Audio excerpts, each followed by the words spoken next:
O que será que as suas dívidas estão tentando te dizer? Talvez o problema não seja o valor da fatura do cartão. Talvez o que te incomoda de verdade é o vazio que você está tentando cobrir com cada compra. Você jura que precisa daquilo, mas depois que chega perde a graça. E aí você compra de novo. Esse ciclo pode parecer só um hábito, mas na verdade é um pedido de socorro da sua alma. O nome disso é consumo emocional e hoje a gente vai conversar sobre ele. Meu nome é Gláucia Furlan, eu sou a criadora do projeto Espiritualidade Ativa. Sou formada em psicologia e aqui eu converso com você sobre espiritualidade, autoconhecimento e energia. Me ajude a fazer este canal crescer. Se inscreva e se gostar do vídeo, clique em gostei e compartilhe para que esta mensagem alcance mais pessoas. Antes de desenvolver a minha espiritualidade, eu gastava demais. Comprava o que não precisava, sapatos, roupas, utensílios para casa. Enchia o cartão de crédito com parcelas infinitas e achava que estava tudo bem, que era só uma recompensa pelo meu trabalho, pela correria do dia a dia ou que eu estava apenas satisfazendo necessidades físicas reais. Sabe aquela famosa frase, eu preciso tanto disso? Na época eu não percebia, mas hoje eu sei. Eu estava tentando preencher um vazio que não era externo, era interno. Eu lembro até de uma consulta com a minha psiquiatra, em que eu comentei sobre essa compulsão por sapatos. Eu cheguei a ter mais de 100 pares de sapatos e ela ficou visivelmente surpresa. Aumentou a dose do remédio e me disse algo que naquele momento eu nem consegui escutar. Você acredita? Eu não consigo me lembrar o que ela disse. Talvez porque eu ainda não estivesse pronta. Mas hoje eu entendo por quê. Porque eu estava fugindo de mim. Muitas pessoas vivem assim, gastando, acumulando, consumindo sem perceber que não é desejo e nem necessidade. É dor, um vazio que dói e que a gente tenta encobrir com compras, com distrações, com exageros. O extremo oposto também é um sinal que preocupa muito. Acumular dinheiro, guardar tudo, ter medo de gastar, viver numa rigidez financeira como se o mundo fosse acabar amanhã, isso também é um tipo de fuga. Porque quando o medo toma conta da relação com o dinheiro, o problema já não é mais financeiro, é emocional, é espiritual. Não é sobre sapatos, maquiagem, nem decoração ou eletrônicos. E também não é sobre extrato bancário, planilhas e contas controladas no detalhe. É sobre ausência de sentido, de presença, de conexão com algo maior. E essa dor, por não ter nome, se disfarça de impulso ou de controle. E a gente vai repetindo o ciclo: compra, culpa, arrependimento ou contenção, rigidez, sufocamento. Em qualquer um dos casos, a raiz é a mesma. Um vazio tentando ser preenchido por fora, quando a resposta está dentro. De acordo com a psicologia, comportamentos compulsivos, como comprar excessivamente, funcionam como formas de anestesiar sentimentos dolorosos ou vazios existenciais. Eles oferecem um alívio momentâneo, mas não resolvem a causa real. Segundo a terapia cognitivo-comportamental, a TCC, esses comportamentos são reforçados pela sensação de prazer momentâneo. A pessoa se sente bem ao comprar, o cérebro grava esse alívio e ela repete o comportamento sempre que se sente mal, criando um ciclo vicioso. Do outro lado do espectro, o acúmulo de dinheiro ou objetos sem uso também é reconhecido como uma tentativa inconsciente de controlar o ambiente externo para compensar a insegurança interna. O acúmulo excessivo pode estar ligado a medo de escassez, traumas do passado, com perdas financeiras, sentimentos de inadequação ou desvalorização. A neurociência mostra que, ao realizar uma compra especialmente impulsiva, o cérebro libera dopamina, que é o neurotransmissor do prazer. Esse sistema é o mesmo ativado por vícios como açúcar, redes sociais e até jogos de azar.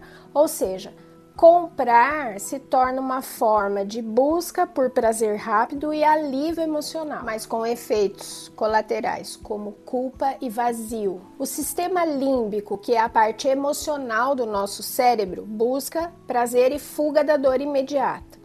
O córtex pré-frontal, que é a nossa parte racional, tenta planejar e controlar. Quando a pessoa está emocionalmente fragilizada, o sistema límbico domina e as decisões são tomadas por impulso. Por isso é tão difícil resistir a uma compra emocional quando a pessoa está ansiosa, triste ou desconectada. E as consequências dessa prática são desastrosas.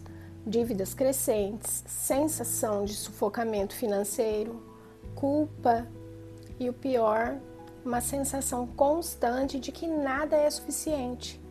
Você até compra algo novo e sente aquele alívio momentâneo, mas no fundo continua vazia, porque o que está faltando não se compra. Toda vez que buscamos fora algo que só pode ser encontrado dentro, estamos tentando anestesiar a alma. Você pode ter o guarda-roupa cheio, a casa decorada, o cartão sem limite e ainda assim se sentir vazia. A verdadeira causa desse consumo desenfreado, muitas vezes, é a desconexão com a nossa própria essência, com Deus, com a presença, com a paz, que não depende de coisas, mas de sentido. Quando estamos desconectados da nossa essência, vivemos no modo automático, tentando sobreviver à rotina, aos problemas, às dores, às frustrações, mas sem nos perguntarmos quem somos de verdade, o que estamos sentindo ou o que realmente importa. É como se estivéssemos sempre procurando alguma coisa, mas sem saber exatamente o que. E isso cria um vazio, uma sensação de falta constante. A nossa energia se fragmenta, nós vibramos no medo e nos distanciamos da nossa verdade. Ficamos mais vulneráveis às emoções alheias, ambientes carregados e influências invisíveis. A alma desconectada perde o filtro energético.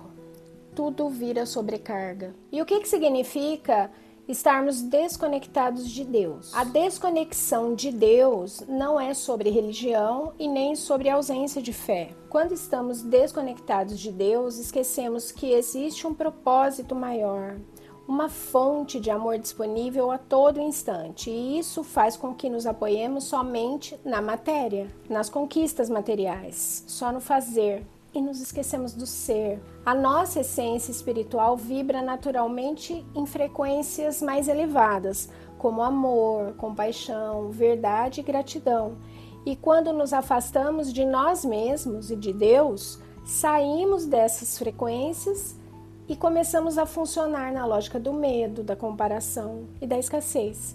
E isso interfere absolutamente em tudo na nossa vida. Nos relacionamentos, na forma como enxergamos a vida, na saúde do corpo físico, na nossa capacidade de manifestar abundância e alegrias. E por que será que a presença importa tanto? Presença é quando você está consciente do agora. Você sente o que sente, respira com intenção, faz as coisas com alma. E nesse estado de presença, a ansiedade não tem vez. Sem presença, você vive buscando algo que nunca chega.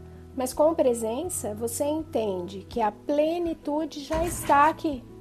E essa ausência de sentido, de direção, nos empurra para buscarmos alívio fora, em comidas, em distrações, em compras.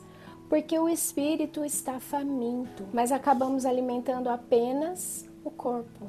Quando você se reconecta com a sua essência, com Deus e começa a viver apenas no momento presente, colocando presença em tudo que faz, a sua vida passa a ter propósito e a paz aparece. Não porque tudo está resolvido, mas porque tudo começa a fazer sentido e o seu campo se organiza, a vibração se eleva e a vida começa a fluir. Eu vivi na pele tudo isso. Passei por poucas e boas, e quando comecei a desenvolver a minha espiritualidade, comecei a entender o que estava por trás daquele vazio. Não foi fácil, não foi rápido, Foi um processo longo e continua sendo. Eu fui descobrindo, testando, estudando literalmente o que dava certo e vendo na prática o que não funcionava. E pouco a pouco, o que antes era compulsão virou autocuidado. O que antes era culpa virou clareza. E o que antes era dívida virou liberdade interior.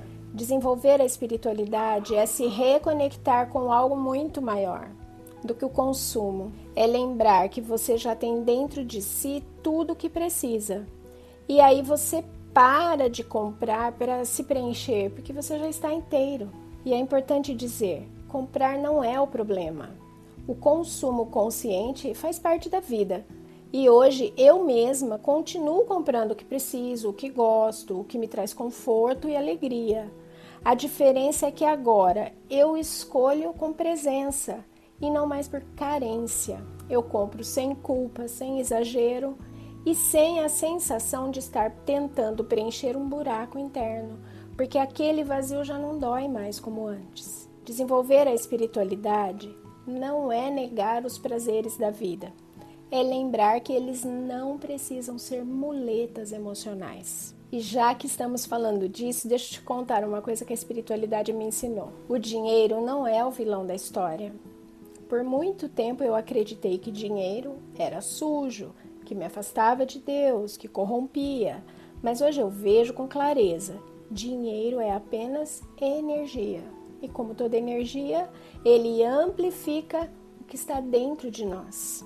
Quando usado com consciência, ele pode sim trazer felicidade, porque ele abre possibilidades, apoia causas, realiza sonhos e até viabiliza a nossa missão. A questão nunca foi o dinheiro, a questão é qual é a nossa relação com ele. Quando buscamos o dinheiro para preencher um vazio, ele nunca será suficiente. Mas se estamos inteiros, conectados com a nossa essência, ele vira um aliado, um recurso que circula com leveza, propósito. Você pode ser espiritual e ser próspero, e o mundo precisa de pessoas assim, com o coração limpo e as mãos abertas. Na jornada da espiritualidade ativa, eu te mostro exatamente como acessar essa paz que não depende de nada fora. A nossa jornada da espiritualidade ativa tem práticas leves, tem um plano de ação de 7 dias para você já começar a implementar tudo isso e um passo a passo para você se reencontrar com a sua verdade. É um convite amoroso para sair do automático e começar a viver com mais presença, sentido, liberdade. O link está aqui na descrição do vídeo. Se ressoar com você, eu te espero lá. Se não, não tem problema nenhum. Só de você estar aqui já é um ótimo começo. Por hoje é isso. Te vejo no próximo vídeo. Até!